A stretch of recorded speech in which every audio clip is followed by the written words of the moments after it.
शेततळ्याला पैसे आहेत, सगळ्याला पैसे आहेत. भांडवली गुंतवणूक कोण करतं? सरकार.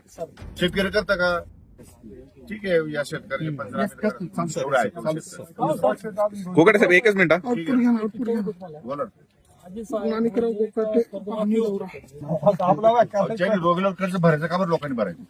रेग्युलर का बरं भरायचं? स्वतःसाठी कर्ज घ्यायचं 5-10 वर्ष वाटच पाहिजे कर्ज माझ्याशिवाय, तोपर्यंत काय भरायचं? त्यापेक्षा आजभर मला एक सांगा, आता हे मीडिया चालू आहे, मीडियाचं असं बोलत नाही. तुम्हाला कर्जमाफी झाल्यानंतर जे पैसे येतात त्या पैशाचं काय करता तुम्ही? शेतीमध्ये गुंतवणूक आहे 1 रुपये तरी. सरकार शेतीमध्ये गुंतवणुकीला पैसे देणार आहे तुम्हाला. आता कोकणाच्या माध्यमातून तुम्हाला पाईपलाईनला पैसे आहेत, इरिगेशनला पैसे आहेत, तुम्हाला क्रॉपला पैसे आहेत, शेततळ्याला पैसे आहेत, सगळ्याला पैसे आहेत. भांडवली गुंतवणूक कोण करतं? सरकार. शेतकरी करतं का? शेतकरी म्हणतो विम्याचे पैसे पाहिजे, याचे पैसे पाहिजे, मग साखरपुडे करा, मग लग्न करा. शेततळ्याला पैसे आहेत, सगळ्याला पैसे आहेत. भांडवली गुंतवणूक कोण करतं? सरकार. शेतकरी करतं का? शेतकरी म्हणतो विम्याचे पैसे पाहिजे, याचे पैसे पाहिजे, मग साखरपुडे करा, मग लग्न करा. तर तो विषय आहे.